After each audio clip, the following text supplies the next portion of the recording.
experience every moment through our voice. গল্পে খুঁজে পাবে ভালোবাসার স্পর্শ। বেরি উইলো ঘোর বিরোধিতা করলেন। না, আমার এই বাচ্চাকেই চাই। এই বাচ্চার প্রতি আমার মায়া জন্মে গেছে। আমার এই বাচ্চাটাকেই চাই রিচার্ড। এই বাচ্চাই হতে পারে বেনিমের উপযুক্ত ভাই, বেনিম কক্সের ভাই রোমেরো কক্স। রিচার্ড কক্স তার স্ত্রীকে প্রচণ্ড ভালোবাসেন। তার স্ত্রী যা বলেন তিনি কখনো অমত করেন না। তার স্ত্রীর হৃদয় খুবই নরম। তিনি অমত করে তার স্ত্রীর নরম মনে বিন্দুমাত্র কষ্টের দাগ ফেলতে চান না। তাই সিদ্ধান্ত নিলেন ওই বাচ্চাটাকেই তারা অ্যাডপ্ট নেবেন। হোক সে খুনির ছেলে, বাঁচবে তো তার পরিচয়ে। রিচার্ড কক্স বললেন, ঠিক আছে, ওই বাচ্চাই বেনিমের ভাই হবে। বেরি উইলো খুশি হয়ে স্বামীকে চুমু খেয়ে বললেন, চলো আমরা এখনই গিয়ে নিয়ে আসি আমাদের নতুন ছেলেকে।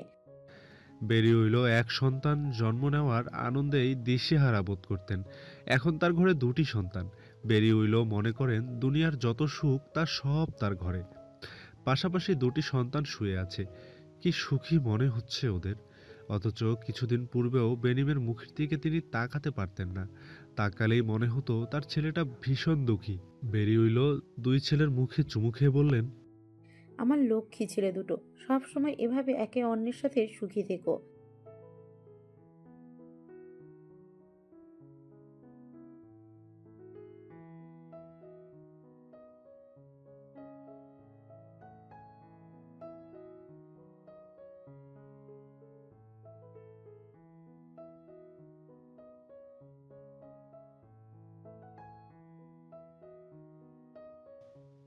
2004 সালের বসন্তের শুরুর দিক, বার্মিংহাম, ইংল্যান্ড। তবে বেরি উইলো আর রিচার্ড কক্স লক্ষ্য করেছেন তাদের ছেলে দুটো যেন অন্য সব ছেলেপুলের চেয়ে আলাদা। ছোটবেলা থেকেই ওরা অন্যরকম। বেশ গম্ভীর একটা সত্তা আছে ওদের মাঝে, যা সাধারণ বাচ্চাদের মাঝে থাকে না। বেশ কিছু অস্বাভাবিক বিষয়ও চোখে পড়েছে, যেমন ওরা অন্য বাচ্চাদের সাথে মিশতে মোটেই পছন্দ করে না। আবার একদিক বেরি উইলো দেখেছে বেনিম একটা বাচ্চা মেয়েকে পানিতে ফেলে দিয়েছে।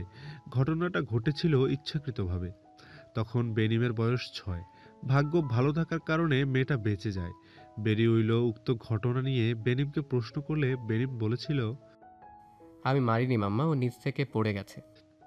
কিন্তু বেরি উইলো স্পষ্ট দেখেছিল বেনিম নিজের পা দিয়ে খুব কৌশলে আঘাত করে বাচ্চাটাকে ফেলে দিয়েছে। এই তো গেল বেনিমের কথা। রোমেরো কেমন? রোমেরো একলা থাকতে পছন্দ করে। সে খুবই বুদ্ধিদীপ্ত।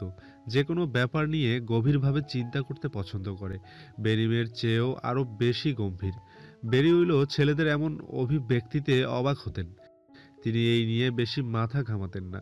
দুই ছেলেকে নিয়ে তাদের সংসার বেশ আনন্দে চলে যাচ্ছিল। রিচার্ড কক্সের বাড়ির চারপাশে অনেক সবুজ ভূমি। রোমেরো আর বেনিমের খেলার জন্য নির্দিষ্ট স্পট আছে। দোলনাও আছে সেখানে। রোমেরো এই মুহূর্তে দোলনায় অবস্থান করছে। তার দৃষ্টি অনতি দূরে ঘাসের উপর শুয়ে থাকা ডিম্পি আর ডাম্পির উপরে। ডিম্পি আর ডাম্পি হলো বেরি উইলোর পোষা কুকুর। তবে কুকুর দুটোকে রোমেরো আর বেনিম অপছন্দ করে। রোমেরো এক দৃষ্টে তাকিয়ে রইল কুকুর দুটোর দিকে। চলো মেরে ফেলি। সহসা কানে এলো স্পষ্ট এক কণ্ঠস্বর। রোমেরো তাকিয়ে দেখল তার আদরের ছোট ভাই দাঁড়িয়ে আছে। ওর হাতে দুটো বড় ছুরি। এত বড় একটা কথা খুব সহজেই বলছে বেনিম। বলার পরও ওর আচরণ এমন যেন এটা স্বাভাবিক কোনো কথা। রোমেরো বসে আছে দেখে বেনিম বলল, মামা পাপা বাড়িতে নেই, এমন সুযোগ হারানো বোকামি। চলো মেরে ফেলি এই দুটোকে, প্লিজ চলো মারি প্লিজ। বেনিমের অনুরোধে হঠাৎ অদ্ভুত একটা ইচ্ছা তীব্র উৎসাহ নিয়ে জ্বলে উঠল রোমেরোর ভেতরে। সে দাঁড়ালো। বেনিমের চোখে চোখ রেখে বলল, করা যাক এটা। রোমেরো বেনিমের হাত থেকে একটা ছুরি নিল। এগিয়ে গেল কুকুর দুটোর দিকে। কুকুর দুটো ঘুণাক্ষরেও টের পেল না তাদের সাথে কি ঘটতে চলেছে। জানলে হয়তো দৌড়ে পালাতো। কিন্তু ওরা বেনিম আর রোমেরোকে আপন ভাবতো যে। আপন মানুষ কখন আঘাত করবে তা বোঝা যায় না। রোমেরো ছুরির প্রথম আঘাতটা বসালো ডাম্পির গলায়। ডাম্পি নিজে তো প্রস্তুত ছিলই না এবং ডিম্পিও আচমকা চমকে উঠল এটা দেখে। কয়েক সেকেন্ডে কি ভাবলো জানা নেই। এরপরই ও দৌড়ে পালাতে চাইল, কিন্তু বেনিম ধরে ফেললো ওকে। বেনিম প্রথমে আঘাত করলো না কুকুর দুটোকে। রোমেরো মেরে ফেলার পর বেনিম পাগলের মতো ওদের মৃতদেহের উপর ছুরিকাঘাত করতে লাগলো। ছিন্ন ভিন্ন করে ফেললো দেহ দুটো। বিকেলে বাড়ি ফিরলেন বেরিউইলো আর রিচার্ড কক্স। বেনিম আর রোমেরো তখন ঘুমাচ্ছে। তাদের ঘুম ভাঙলো সন্ধ্যায়। লিভিং রুমে এসে দেখলো মা বাবার মুখে চিন্তার ছাপ। ডাম্পি আর ডিম্পিকে খুঁজে পাওয়া যাচ্ছে না, এটাই তাদের উদ্বেগের কারণ। রোমেরো আর বেনিম একে অন্যের দিকে তাকালো, হাসলো দুজন মনে মনে। তারা ডাম্পি ডিম্পিকে বাড়ির পাশের ফরেস্টে কবর দিয়েছে। ওদের খুঁজে পাওয়া এত সহজ নয়। কত দিন কেটে গেল, তবু কোনো খোঁজ পাওয়া গেল না কুকুর দুটোর। বেরিউইলো কুকুরের শোক কাটিয়ে উঠলেন সময়ের সাথে সাথে। তিনি জানালেনও না তার প্রিয় পুত্রদ্বয় কুকুর দুটোকে নৃশংসভাবে হত্যা করে ফরেস্টে নিয়ে পুঁতে রেখেছে। 2006 বার্মিংহাম, ইংল্যান্ড। স্কুল থেকে ফিরে বেরিউইলোর সাথে এক মহিলাকে বসা দেখতে পেল দুই ভাই। উপরতলায় যেতে যেতে রোমেরোর কানে বেরিউইলোর কথা ভেসে এলো।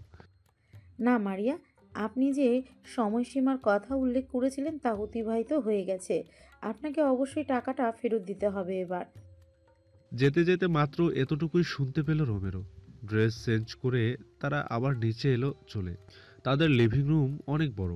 দূরে রুমের এক পাশে বসে ওরা খেলতে লাগলো, আসলে খেলার ভান করতে লাগলো। রোমেরোর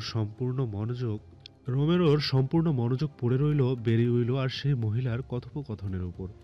বেরিউইলো এবার সাফ জানিয়ে দিলেন, আগামী এক সপ্তাহের মধ্যেই ধারকৃত সকল পাউন্ড পরিশোধ করে দেবেন, কারণ বারবার তো অনিয়ম করা যায় না। অর্থ পরিশোধের তারিখ আরও 1 মাস আগে পেরিয়ে গেছে।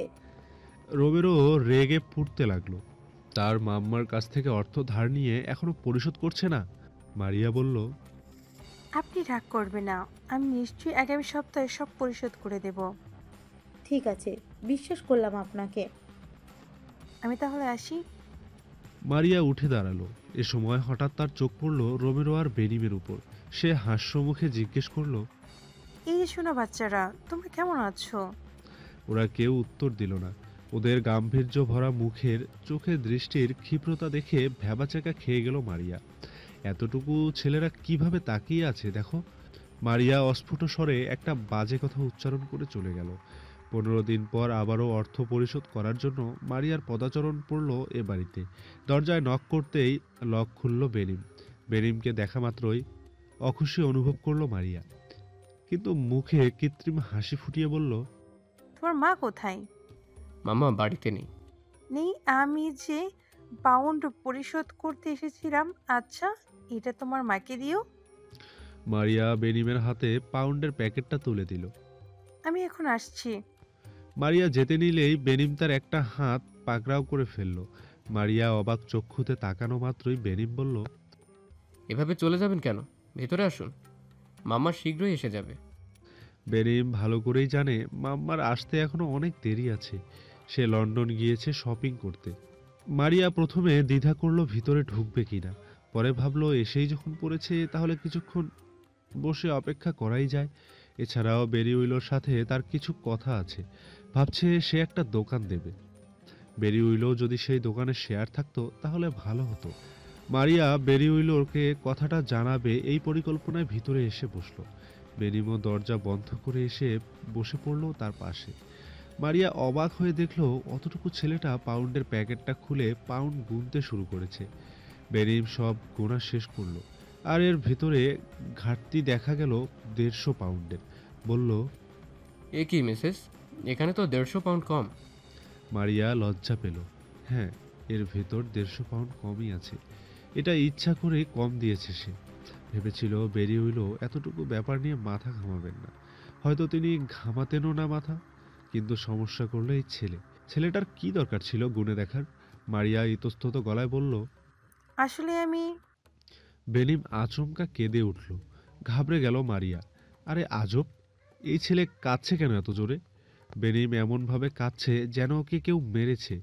কান্নার ধ্বনি ছড়িয়ে পড়েছে সমগ্র গৃহকোণে। মারিয়া বুঝতেই পারল না কোথা থেকে কি হচ্ছে। বেনিম কাঁদতে কাঁদতে বলল, 150 পাউন্ড কম দিয়েছেন কেন? কেন কম দিয়েছেন? যা পাওনা ছিল তাই দেওয়া উচিত ছিল আপনার, কেন কম দিলেন? কান্নার ফলে বেনিমের চোখের জল আর নাকের জল এক হয়ে যাওয়ার অবস্থা। আপনি ঠিক করলেন না।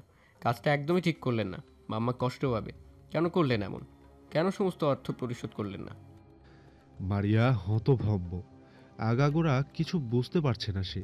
150 পাউন্ড কম বলে ছেলেটা এমনভাবে কাঁদবে? মারিয়া বেশ ঝামেলায় পড়ে গেল। এই ছেলের কান্না কি করে বন্ধ করবে?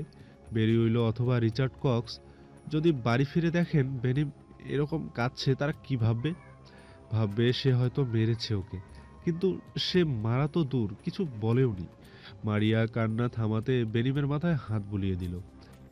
আরে লক্ষ্মী ছেলে, কাঁদে না, ঠিক আছে, আমি দিয়ে দেব বাকি পাউন্ড।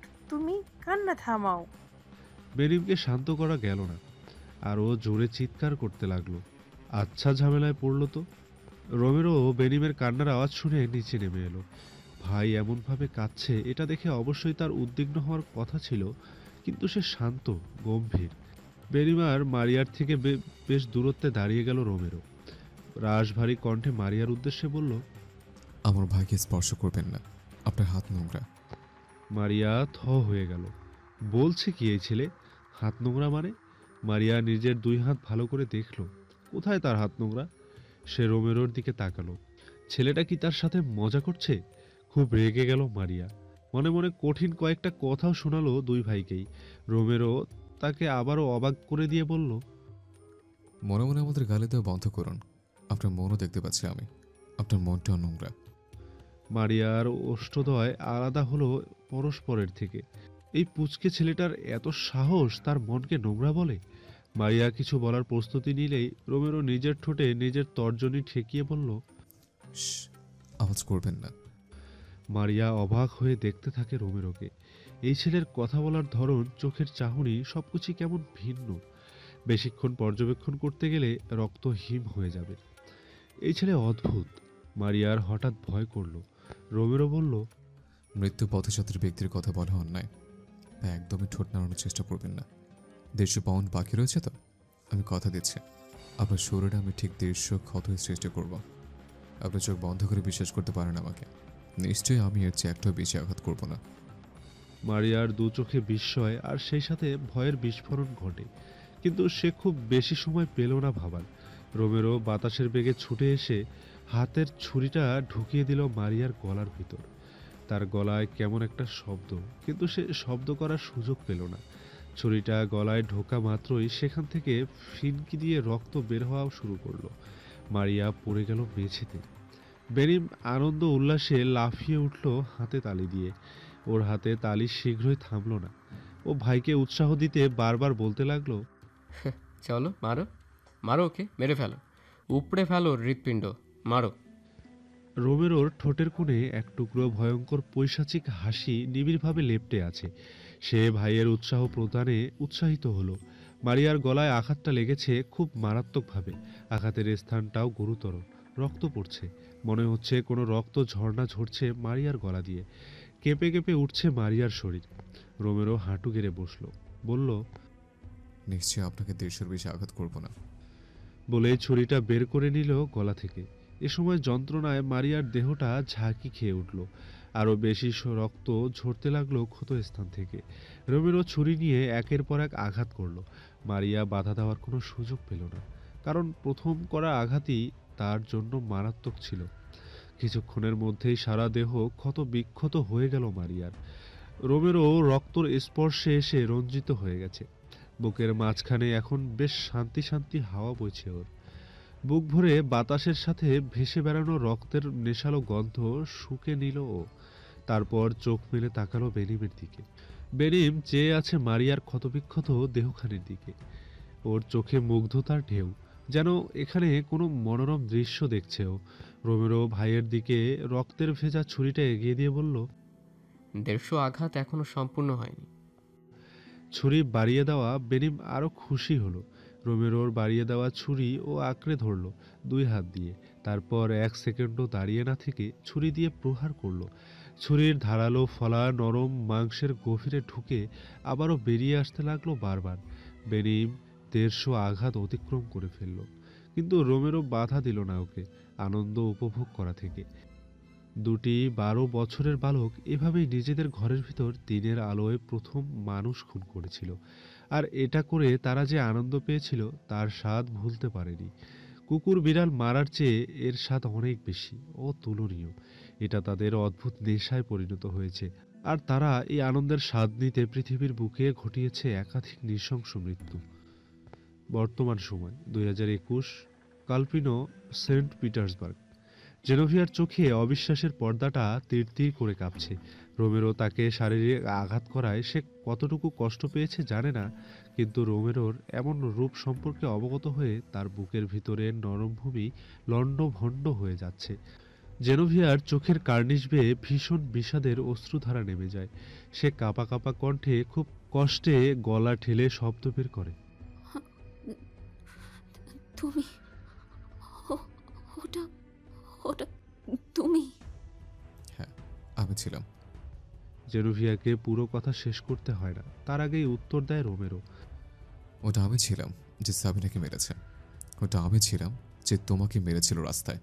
হ্যাঁ, ওটা আমি যেখানে পলিনা আর বুড়িটাকে মেরেছে। আর এটাই আমি যার হাতে আজ তোমার মৃত্যু ঘটবে।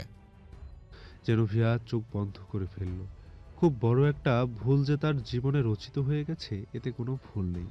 রোমেরোকে কিনা সে বন্ধু ভাবত, ভরসা করত, ভাবত রোমেরোর জন্যই সে বেঁচে আছে।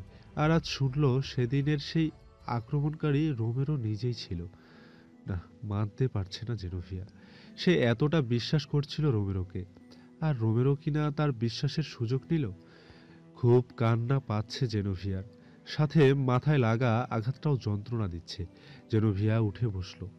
রোমেরো আকস্মিক জেনোভিয়ার খুব নিকটে এসে ওর চোখে চোখ রেখে বলল, পছন্দ হয়নি আমাকে? এটাই আমি, প্রকৃত আমি। জেনোভিয়ার এখন রাগ হচ্ছে, শক্ত হয়ে উঠছে চোয়াল। এই ছেলেটা এভাবে ঠকালো তাকে, এভাবে ধোঁকা দিল।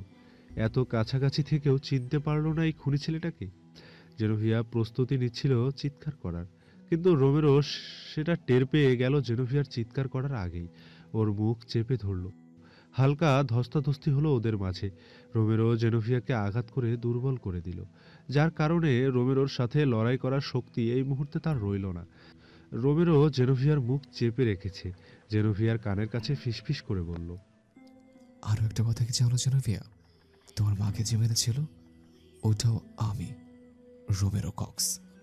জেনোভিয়ার কান সজাগ হয়ে উঠল, থমকে গেল এক মুহূর্তের জন্য। 2004, বার্মিংহাম, ইংল্যান্ড। ঘরের ভিতর উষ্ণতা, কিন্তু বাইরে হাত পা ঠান্ডা করা শীত। সময়টা বসন্তের শুরুর দিক হওয়ায় ঠান্ডাটা একটু বেশি লাগছে। ধীরে ধীরে এই ঠান্ডা আবহাওয়া মলিন হয়ে যাবে। ঘরে প্রবেশ করে উষ্ণতার পরশ পেয়ে ঠান্ডা হাত পা একটু চাঞ্চল্য হয়ে উঠল। বেরিয়ে গায়ের সোয়েটার খুলে রেখে মিষ্টি গলায় ডাকলেন, বাচ্চারা কোথায় তোমরা? ওদের কোনো সারা শব্দ নেই। বেরিয়ে একটু চিন্তিত হলেন, কোথায় গেল ওরা। সিঁড়ি ধরে উপরে উঠে গেলেন তিনি। ওদের বেডরুমের দরজা খুলে অবশেষে হাসি প্রস্ফুটিত হলো অধর কোণে। দুই ভাই ঘুমাচ্ছে।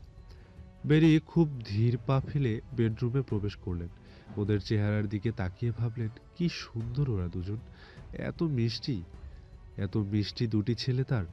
কথাটা ভাবলেই হৃদয় পুলকিত হয়ে ওঠে। বেরিয়ে চুমু খেলেন ঘুমন্ত ছেলেদের কপালে, তারপর কোনো শব্দ ছাড়াই বেরিয়ে এলেন। কিন্তু এটা ভেবে তিনি একটু অবাক, আজ হঠাৎ এই সন্ধ্যায় ওরা ঘুমাচ্ছে কেন? এর আগে এমন সময়ে কখনো ঘুমাতে দেখেনি ওদের। বেরিয়ে লিভিং রুমে চলে এলেন। মার্কেট থেকে দুই ছেলের জন্য অনেক চকলেট, চিপস ও অন্যান্য খাবার নিয়ে এসেছেন। এছাড়া ওদের জন্য অনেক সুন্দর সুন্দর পোশাকও কিনেছেন। লিভিং রুমে এসে হঠাৎ কেমন একটা গন্ধ পেলেন বেরিয়ে, যেই গন্ধটা আগে খেয়াল করেননি। অদ্ভুত এক গন্ধ, খুব তির্যক নয়, হালকাভাবে গন্ধটা নাকে আসছে। বেরিয়ে এদিক ওদিক তাকালেন, কোত্থেকে আসছে গন্ধটা। হঠাৎ ফ্লোরে দৃষ্টি পড়ল। ফ্লোর ভেজা কেন? ভ্রু যুগল কুঁচকে গেল তার। ঘরের দরজায় নকের শব্দ হলো। বেরিয়ে পর্যবেক্ষণ বন্ধ করে দৌড়ে গেলেন দরজা খুলতে। ডোর ভিউতে একবার দেখে নিয়ে দরজা খুললেন। রিচার্ড কক্স এসেছেন।